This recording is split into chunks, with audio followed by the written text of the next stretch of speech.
ये तो संस्कार हो गए हमारे। खैर आइए, नर्मदा जी का एक एक कंकर शंकर है।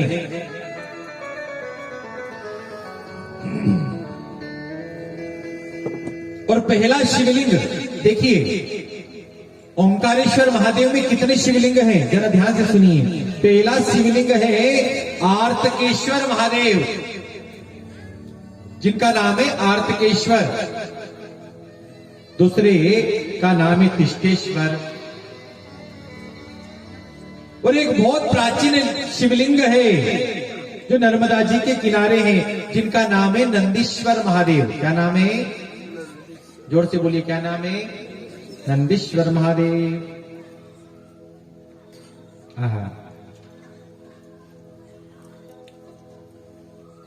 तो जो ओंकारेश्वर महादेव हैं, वो पर्वत पर बसे हुए हैं। किस पर बसे हुए हैं? देखा होगा ना, आपने दर्शन किया। महादेव कहां बैठे हैं? पर्वत पर। और हमारी जगदम्बा भी कहां बैठती हैं? माता जी कहां बैठती हैं? पर्वत पर। महादेव भी कहां बैठे हैं? पर्वत पर। आपने देखा कि वो जो पर्वत है ना, उस पर्वत का नाम है विंध्याचल। क्या नाम है उस पर्वत का? जोर से बोलिए, क्या नाम है? विंध्याचल पर्वत। उस पर्वत पर कई देवताओं आए और तप किया। और उस पर्वत का एक नाम है मानधाता पहाड़। मानधाता पहाड़ भी उस पर्वत को कहा जाता है। एक दिन उस पर्वत ने विचार किया कि यह सब देवता आए हैं, क्यों ना मैं भी तप करूं। उस पर्वत राज ने तप किया और तप के प्रभाव से महादेव प्रकट हुए हैं। और महादेव ने कहा, मांगो, क्या चाहिए पर्वत? महादेव, आपका तेजोमय रूप यहां पर स्थिर करिए। तब श्री महादेव ने अपना ज्योति स्वरूप उस पर्वत पर स्थिर किया और उस ज्योतिर्लिंग का नाम हो गया, बोले ओंकारेश्वर महादेव की। अच्छा, बीच में नदी है, क्या नाम है मियां का? नर्मदा।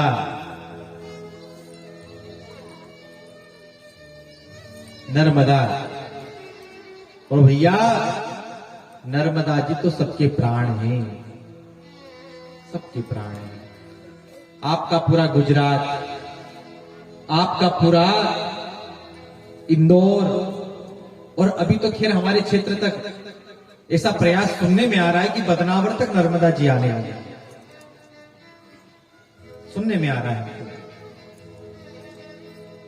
बताइए, फिर भी वो मां नर्मदा। तो सबका प्राण है। मां तो मां है। और जल का कभी व्यर्थ, कई लोग नहाते भी ना तो भैया जल का इतना दुरुपयोग करते हैं कि पूछो ही ना। कभी भी जल को व्यर्थ नहीं बहाना चाहिए। हमारे महादेव की जटा में आप क्या देखते हो? क्या है महादेव की जटा में? गंगा। क्या है? गंगा। सबसे पहला महादेव ने ये हमको भैया संकेत दिया है, जटा में गंगा को बांधकर, कि भैया जैसे मैंने जल को संचय किया उसी प्रकार तुम भी जल को संचय करो, तो जीवन में आनंद ही।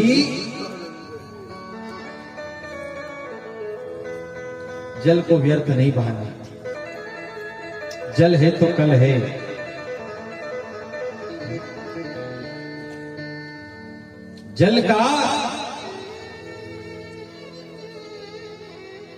जल के महत्व को समझें। बताओ, अगर सुबह से शाम तक तुम्हारे यहाँ घर में अगर पानी भी नहीं होए तो बताओ दूसरा कोई काम कर ही सको आप? बोलो। सब सामान है लेकिन पानी नहीं है, बताओ फिर कर सकते हैं हम? जल की बहुत महिमा है। हम समझ ही नहीं रहे भैया।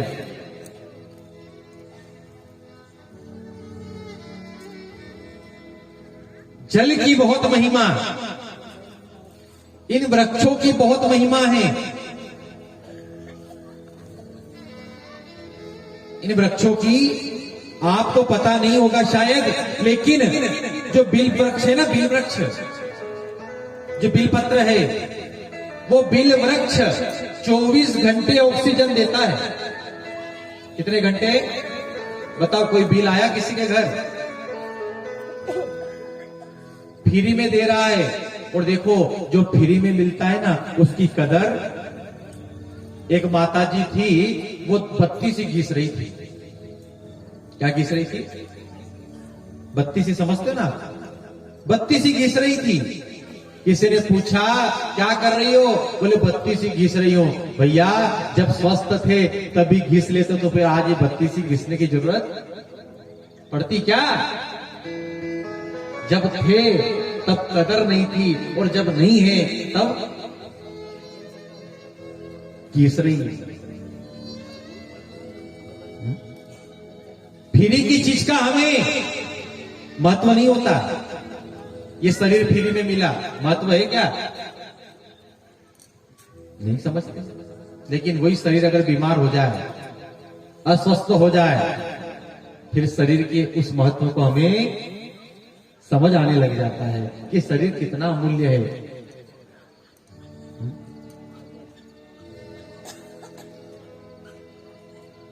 ये वृक्ष कितना हमें ऑक्सीजन देते हैं, और इन 2 सालों में भैया हम अच्छे से समझ गए हैं कि ऑक्सीजन की हमें कितनी।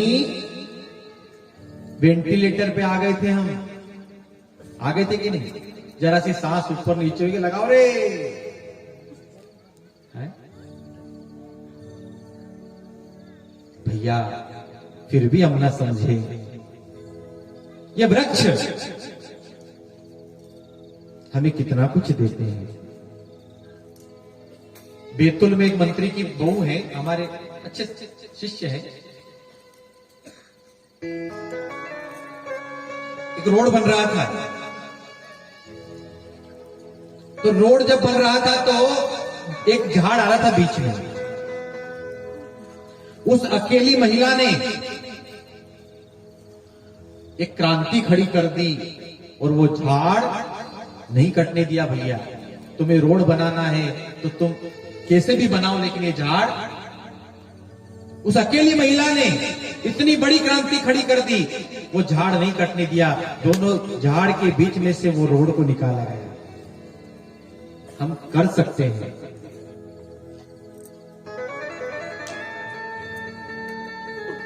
कर सकते हैं। अभी हम जहां से कथा करके आ रहे हैं ना, 22 तारीख को जो हमारी कथा पूरी हुई, डॉक्टर साहब ने करवाई थी। उन डॉक्टर साहब ने एक दिन मुझे वो शमशान ले गए। बोले गुरुजी शमशान चलेंगे। उनका बिल्कुल। भैया, उस डॉक्टर ने 1000 झाड़ लगाए। कितने झाड़? शमशान को ऐसा कर दिया उस अकेले आदमी ने, हम विचार भी नहीं कर सकते। और प्रत्येक दिन उन झाड़ों की देखभाल करता है। प्रत्येक दिन झाड़ों को देखो, झाड़ लगाना बहुत आसान है, लेकिन झाड़ को पानी पिला पिला कर बड़ा करना बहुत मुश्किल का। ऐसे लोगों को तो मैं बहुत हृदय से प्रणाम करता हूं। हम कर सकते हैं। बिल वृक्ष जो प्रतिदिन ऑक्सीजन देता है, कहां से प्रकट हुआ बिल वृक्ष? बिल वृक्ष साधारण नहीं है। महादेव स्वरूपोयम बिल्वदेवरति स्तुतः। जो बिल वृक्ष है ना, वो स्वयं महादेव है। कौन है? जोर से बोलिए ना, कौन है? महादेव का स्वरूप है। कई लोग तो झाड़ काटने में भी बिल्कुल डरे नहीं साहब, बिल्कुल नहीं डरे। तो बिल वृक्ष कहां लगाना चाहिए? बिल वृक्ष ऐसी जगह लगाना चाहिए कि जहां पे हमारे आंगन में लगाओ। तो कहां लगाना चाहिए? बोले जहां पर गंदा पानी जमा नहीं होता हो। कई लोग ऐसी जगह लगा देते हैं जहां पे उनके घर का गंदा पानी वहीं आ रहा है। उनके घर का गंदा पानी कहां आ रहा है? उस बिल वृक्ष के वहीं आ रहा है। बिल वृक्ष कोई देवता उसकी महिमा गा नहीं सकता। आहा, सभी तीर्थ बिल वृक्ष के नीचे निवास करते हैं। जितने तीर्थ है ना भैया, वो कहां निवास करते हैं? जोर से बोलिए, कहां निवास करते हैं? उस बिल वृक्ष के नीचे निवास करते हैं। और जिसके आंगन में बिल वृक्ष होता है, उसके घर में सदा लक्ष्मी का निवास रहता है। सदा लक्ष्मी उसके घर में विद्यमान रहती है। और लक्ष्मी तो भैया, लक्ष्मी चाहे कि नहीं चाहे? जोर से बोलो, चाहे कि नहीं? किस किस को नहीं चाहिए लक्ष्मी? सबको चाहिए। लक्ष्मी है क्या? क्या है लक्ष्मी? एक बात बताएं, जो तुमने कपड़े पहन रखे ना, ये भी लक्ष्मी है। क्या है? बोलिए ना, क्या है? ये माला क्या है? काई सही है? अरे ये पलंग जिस पे हम बैठे हैं, ये क्या है? बोलिए ना, क्या है? बिना लक्ष्मी के तो ये इतना बड़ा आयोजन हो रहा है, बताओ बिना लक्ष्मी से हो सकता है क्या? बोलिए ना, संभव ही नहीं है। लक्ष्मी की कृपा। और लक्ष्मी कहां जाती है? कहां जाती है लक्ष्मी? अब हम दिवाली मनाते हैं ना, दिवाली सभी दिवाली मनाते हैं। दिवाली पर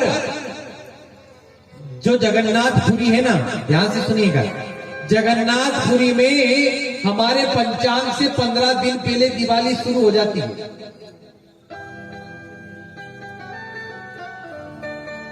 लक्ष्मी जी, ध्यान से सुनिएगा, लक्ष्मी जी सुबह सुबह घूमती है। कब घूमती है? सुबह सुबह घूमती है लक्ष्मी जी 4 बजे ब्रह्म मुहूर्त में। और जिसके घर पवित्रता होती है, जिसके घर शुद्धता होती है, उसके घर फिर लक्ष्मी जी। एक दिन लक्ष्मी जी घूमने गई, ध्यान से सुनिएगा, जब लक्ष्मी जी घूमने गई तो लक्ष्मी जी ने देखा पूरी जगन्नाथ में कि सब सो रहे हैं, यहां तक कि पंडित जी भी सो रहे हैं। लेकिन एक जो झाड़ू लगाने वाला रहता ना, झाड़ू लगाने वाला, समझ रहे? झाड़ू लगाने वाली की घर से उसकी महिला और झाड़ू लगाने वाला दोनों उठे हुए हैं, दोनों भगवान की पूजा कर रहे हैं, माता लक्ष्मी को भोग लगा रहे हैं। लक्ष्मी जी बड़ी खुश हो गई और लक्ष्मी जी उस झाड़ू लगाने वाले के घर में घुस गई। किसके घर में घुस गई? किसके घर में घुस गई? प्रकट हो गई। कहा भैया तू फोटो को मत पूछे, तस्वीर को मत पूछ, तो तब मुझे पूछ, मैं आ गई हूं साक्षात, जो तेरे यहां बनाए सब खाऊंगी यार। भोग लगाने लगी और सुबह सुबह बलराम जी भी घूमने गए। ये लोग जाते हैं ना टहलने, डॉक्टर भी कहते हैं कि सुबह सुबह घूमने जाना चाहिए, शरीर ठीक रहता है। सुबह सुबह घूमना जरूरी है, घूमने जाना चाहिए। हम भी घूम लेते वैसे तो 6 महीने में एक बार इकट्ठा, घूमने जाना चाहिए।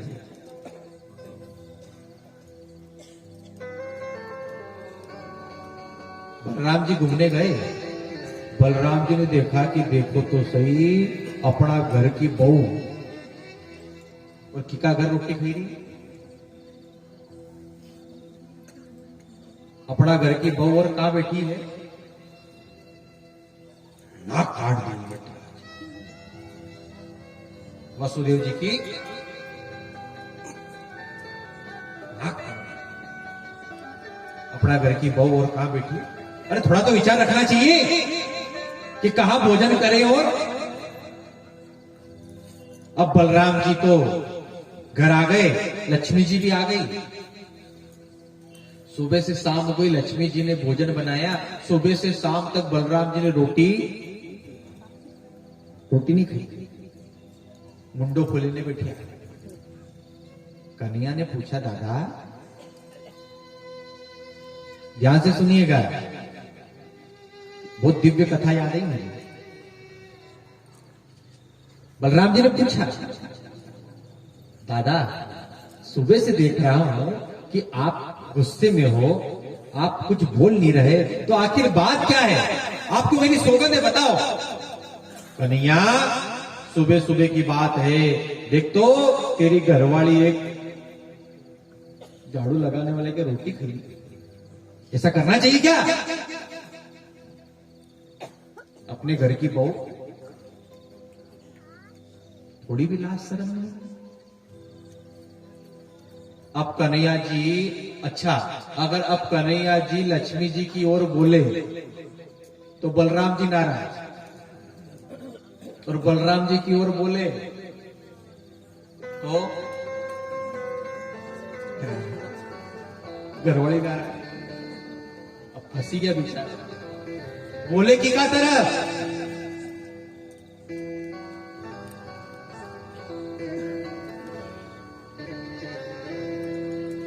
भगवान ने कहा, हाँ दादा सही कह रहे हो, ऐसा नहीं करना चाहिए। लक्ष्मी जी अंदर सुन रही थी रात में, देखो ये भी इनका पक्ष ले रहे हैं। लक्ष्मी जी ने कहा, अच्छा ऐसी बात है। तो लक्ष्मी जी रात, अच्छा ये बात कब हुई? बोले रात में। तो लक्ष्मी जी ने कहा, अच्छा तुमको इतना बुरा लग रहा है, ठीक है तुम सब रहो, मैं तो ये चली। लक्ष्मी जी जगन्नाथ जी से निकल गई, और जब लक्ष्मी चली गई, भैया जो भगवान पलंग पे सो रहे थे ना, वो नीचे लेट गए। कहां लेट गए? तो पलंग भी क्या है, ये आभूषण भी क्या है? लक्ष्मी है। और बुरा मत मानना, हमारे भगवान कैसे हो गए मालूम? फटीचर हो गए, फटीचर। कैसे हो गए? बलराम जी ने कहा, वारे कन्हैया तेरी पत्नी तो बड़ी तुमुक मिजाज की निकली रे, देखो उनको छोड़ के चली गई। दूसरे दिन, अच्छा ना पुजारी जी आ रहे हैं ना कोई भगत आ रहा है।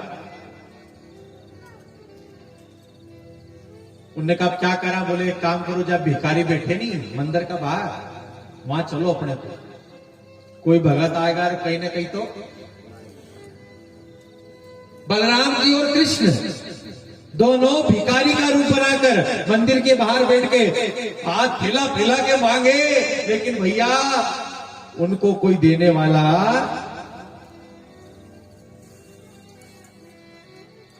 बलराम जी ने कहा, दादा तू तो बहू के मन ही खिला, ऐसे तो मजा नहीं आएगा। अच्छा लाओ, मना के लाओ। हाँ पक्का? बोले अब आपने कीजिए ना, मना के लाओ। और मनाने में तो हमारे भगवान ने पीएचडी करी है भैया, उससे भी ऊपर की कोई डिग्री हो तो। यही तो सीखा मथुरा में, वृंदावन में क्या सीखा है क्या? उन्होंने कहा ठीक, अभी गए, अभी जाओ। भगवान गए।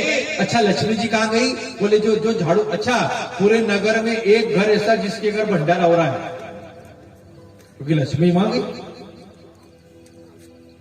भगवान भी उस भंडारे में जाके खड़े हो गए। लक्ष्मी ने कहा, क्यों? जब हम आई थी तब बड़ा इतरा रहे थे, और अब खुद भी।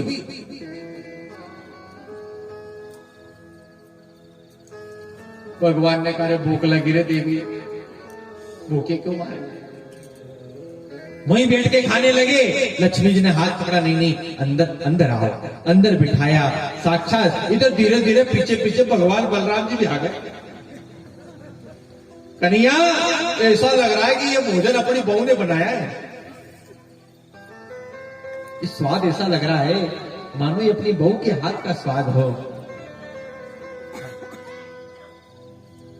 भगवान ने कहा, अच्छा सुनो, ये सब छोड़ो, अब तुम हमारे साथ चलो। उनने कहा ऐसे नहीं होंगे, बोले राजीनामा करो। सशर्त राजीनामा। महाराज, आपके जगन्नाथ को श्रीपुरी माना जाएगा, पहली शर्त। और दूसरी शर्त, दूसरे तीर्थ में अगर कोई जाएगा, ओंकार जी जाएगा तो नर्मदा स्नान करने से फल मिलेगा, यमुना जी जाएगा तो बाके बिहारी दर्शन से फल मिलेगा, बद्रीनाथ जाएगा तो अलकनंदा में स्नान से फल मिलेगा। लेकिन अगर कोई जगन्नाथ जी आ गया तो आपके अगर किसी ने प्रसाद को खा लिया तो उस प्रसाद से उसके जीवन में सारे मनोरथ पूर्ण हो जाएंगे। दूसरी शर्त ये है, इसलिए जगन्नाथ जी का प्रसाद प्रसाद नहीं है, वो तो महाप्रसाद है। तैयारी करो, मैं आ रही हूं। और जैसे लक्ष्मी जी की तैयारी, आने की सूचना मिली ना भैया, पुनः राजमहल में वापिस सिंहासन आ गया, सारी व्यवस्था आ गई। तो बात केवल इतनी सी थी कि बिना लक्ष्मी की कृपा के तो भैया कुछ भी संभव, बिना लक्ष्मी की कृपा से।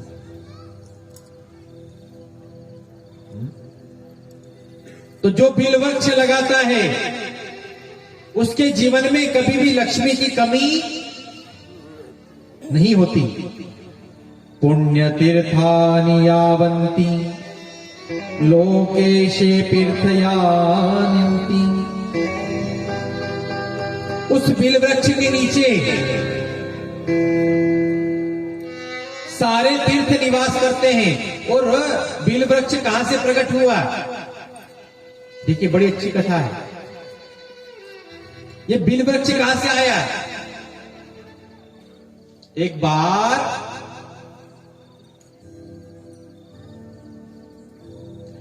नारायण और लक्ष्मी में लड़ाई हुई थी। कि में लड़ाई हुई? नारायण और लक्ष्मी में। और खतरनाक, लक्ष्मी जी ने कहा देखो, लक्ष्मी जी आ गई अपने घर, बोले तुम बार बार लड़ाई करते हो, चलो मैं भी अपने घर जा रही हूं। और सुनो, मैं भी कोई साधारण नहीं हूं, मैं भी सागर की बेटी हूं। किसकी बेटी हूं? सागर की। अमृत और ये कालकूट मेरे भाई हैं, मैं भी कोई साधारण हूं क्या? लक्ष्मी जी के भाई का नाम क्या है? एक का नाम है अमृत और एक का नाम है कालकूट।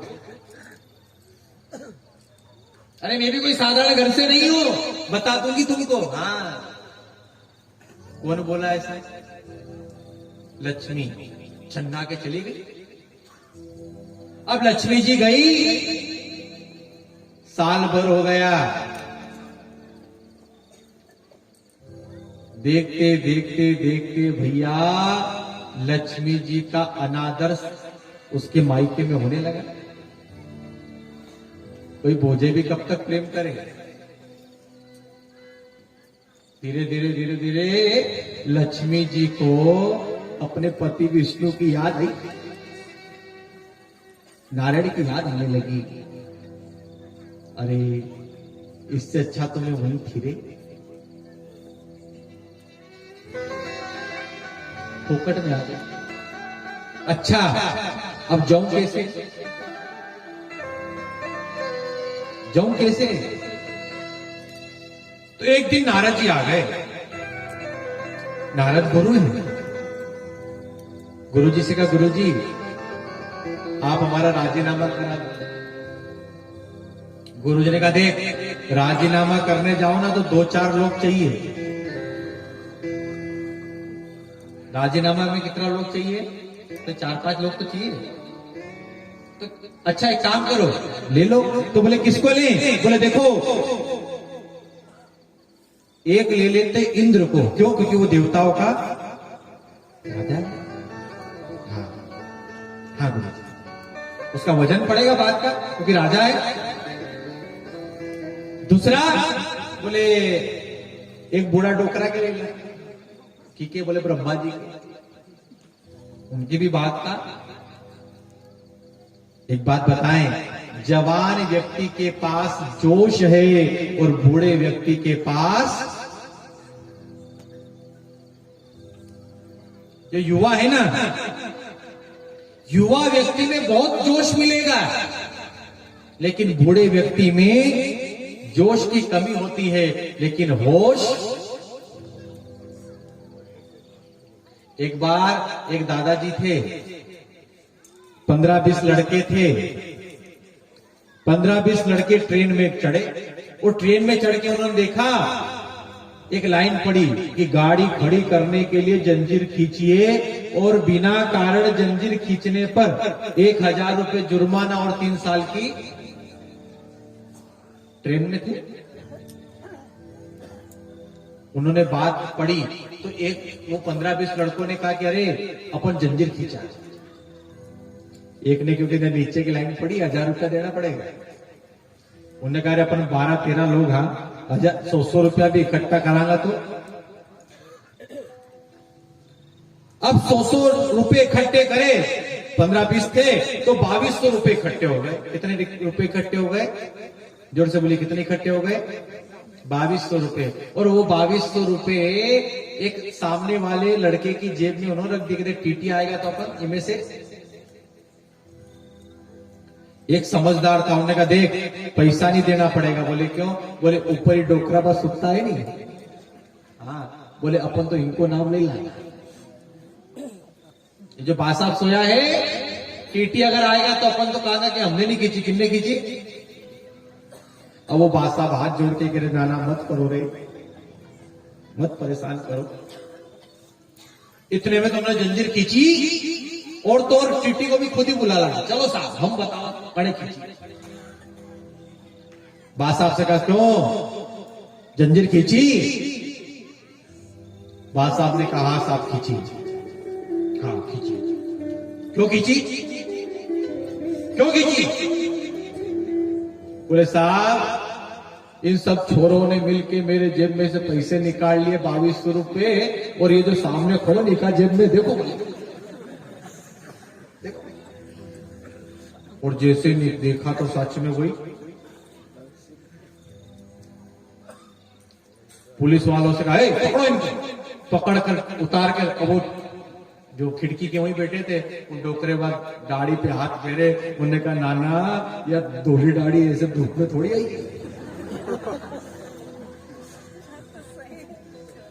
अरे भैया, जवान व्यक्ति के पास जोश है और बूढ़े व्यक्ति के पास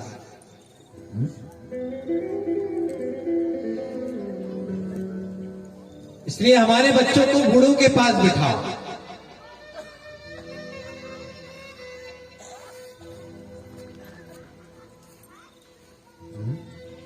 एक बार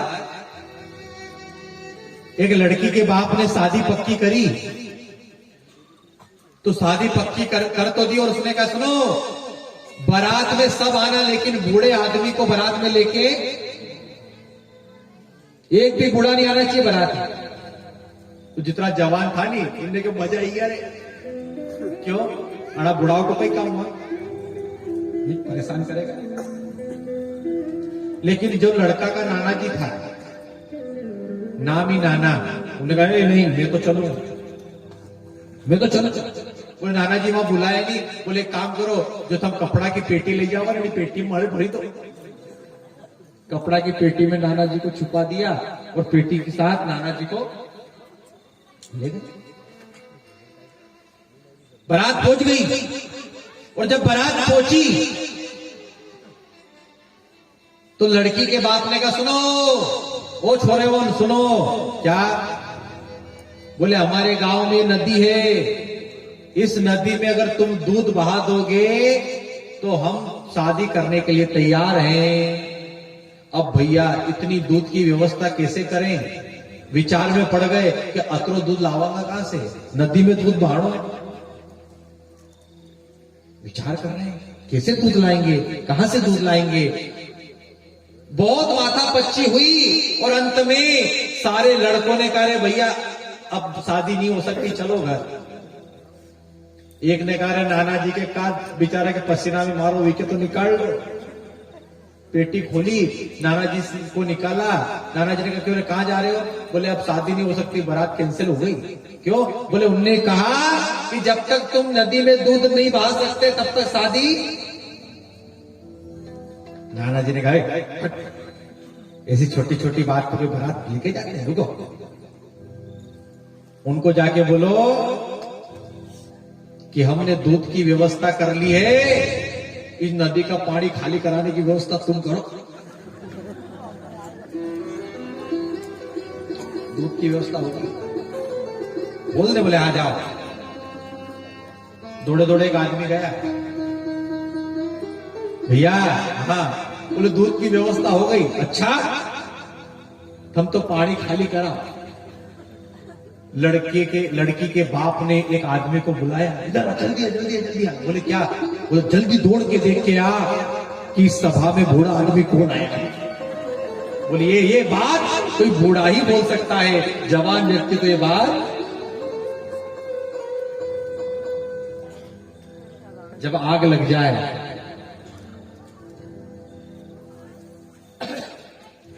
जब आग लग जाए और कोई अंधा और कोई लंगड़ा हो,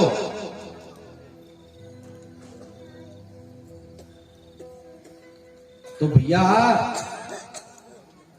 लंगड़ा अंधे को बचा सकता है। उसी प्रकार ये वृद्ध युवा को बचा सकते हैं, बता सकते हैं।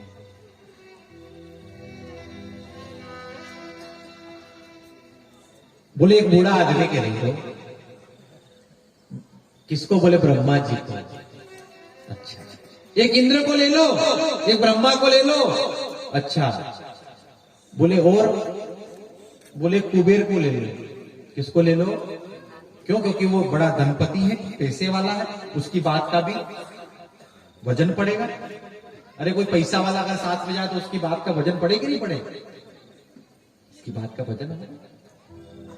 अच्छा जी। बोले अब ये तो हो गए। बोले एक काम करो, एक महादेव को भी ले लो। ठीक है। नारद जी लक्ष्मी जी को लेकर श्री इंद्र के पास गए। इंद्र तैयार हो गए, इंद्र को साथ में लिया। ब्रह्मा जी के पास गए, ब्रह्मा जी भी तैयार हो गए। ब्रह्मा जी तैयार होकर सीधे कुबेर के पास गए। कुबेर ने भी स्वीकृति प्रदान कर दी और कुबेर भी साथ हो गया। कुबेर, ब्रह्मा, इंद्र और नारद, लक्ष्मी सब मिलकर महादेव के पास आए। महादेव से कहा, महादेव आओ आओ आओ। महादेव को प्रणाम किया। ब्रह्मा ने प्रणाम किया, इंद्र ने प्रणाम किया, कुबेर ने प्रणाम किया, नारद ने प्रणाम किया और श्री लक्ष्मी ने भी। महादेव ने कहा, क्यों लक्ष्मी जी, गृहस्थी बढ़िया चल रही है?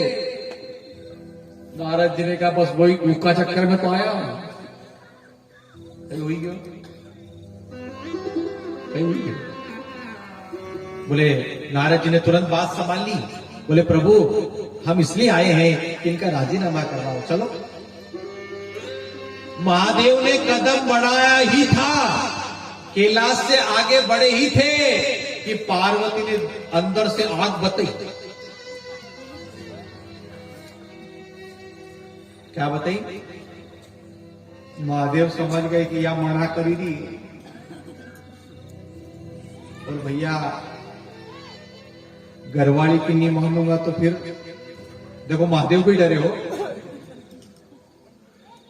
हम डरा हुआ तो अलग बात, पर महादेव भी।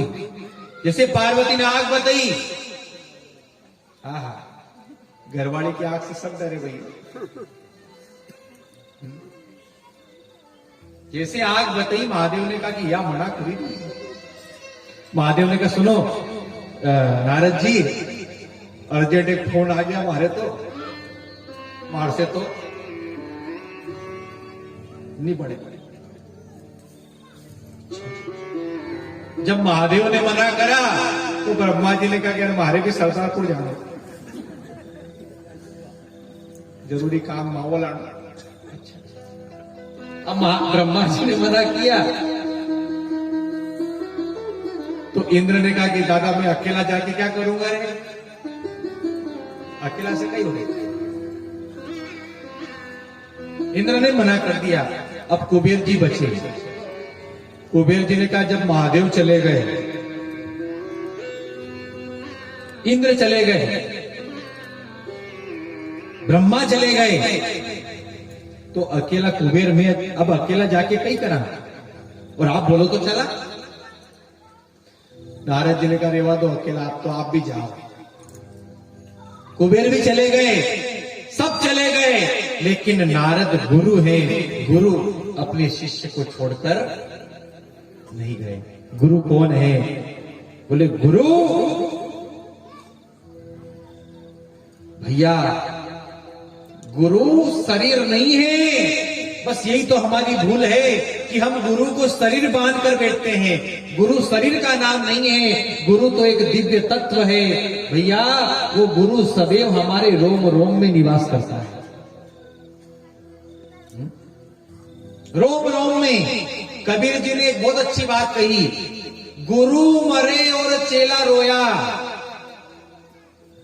गुरु मरे और चेला रोया, कहे कबीर दोनों ने खोया। क्या खोया? बोले भैया गुरु जी चेले को बता ही नहीं पाए कि गुरु शरीर का नाम नहीं था। गुरु तो एक तत्व है जो निरंतर तेरे साथ रहता है। जब हम गुरु बना लेते ना भैया, कभी कभी ऐसा भाव आ जाता है, ऐसा लगने लग जाता है कि हमारा हाथ किसी ने मानव ने नहीं, हमारा हाथ तो स्वयं सदगुरु ने आकर पकड़ रखा है। स्वयं सदगुरु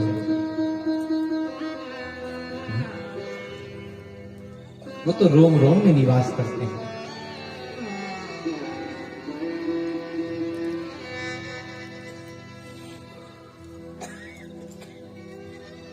गुरु ऐसे बनाए जो किसी परंपरा से चले आ रहे हैं। आजकल तो लोग गुरु ऐसे बदलते मानो मोबाइल में सिम बदल रहे हो। रामपाल अच्छा नहीं निकलिया तो भैया आप कहीं करा, बोले चलो दूसरा भर्ती हो जाए। अरे तुम गुरु बना रहे हो कि तुम क्या कर रहे हो?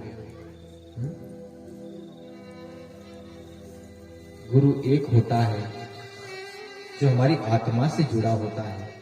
गुरु क्या करते हैं?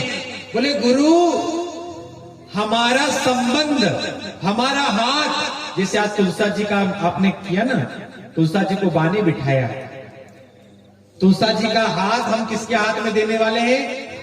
भगवान के हाथ में। उसी प्रकार वो गुरु हमारा हाथ भगवान के हाथ में देता है। और अच्छा एक बात बताओ, जितने लोग यहाँ बैठे हो सच सच बताना, जड़ा पंडित जी हमारो ब्याह करायो,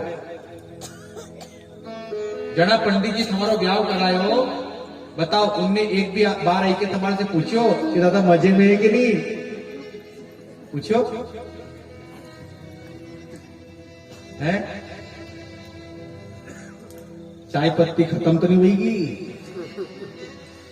मोबाइल में बैलेंस है कि नहीं लुगाई का?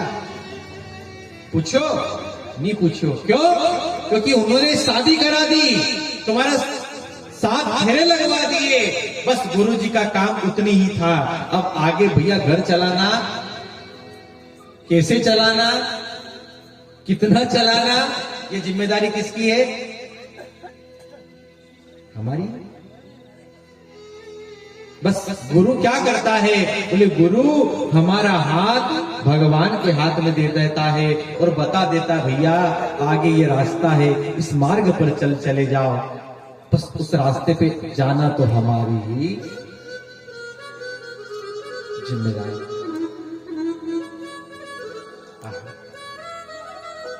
दीनानाथ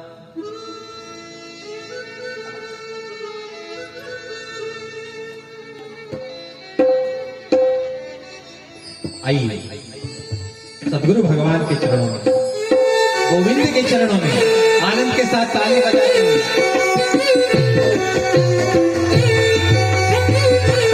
भगवान की हरि बोल।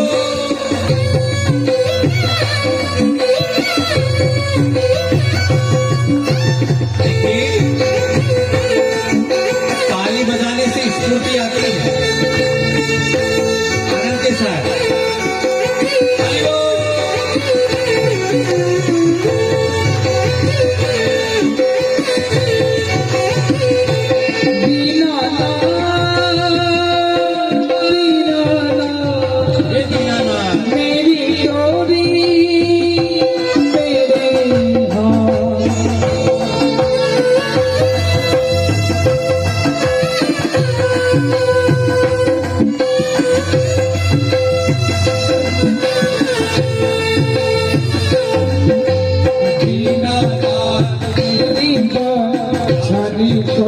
तेरे से बिना निगरात मेरे गिरवा छनी कोड़ी तेरे से आखिर में छुड़ा कर बाबा दासी कट तेरे से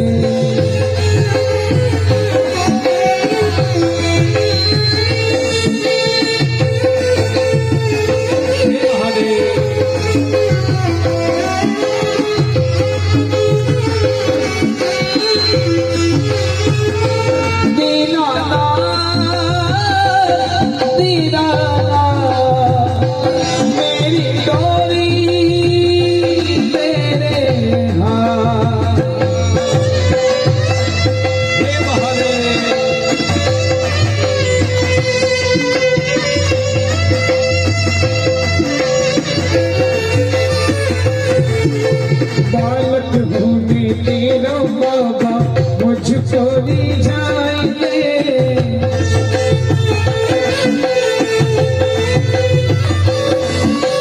बालक भूमि तेरा बाबा मुझको रिझाएंगे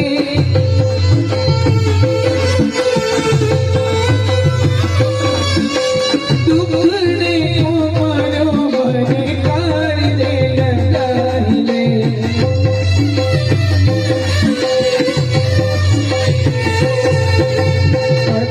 दिखलाते बाबा गाड़ी में अंधेरे से पत्नी दिखलाते बाबा गाड़ी में अंधेरे से आखिर में चुरा कर बाबा दासी कट में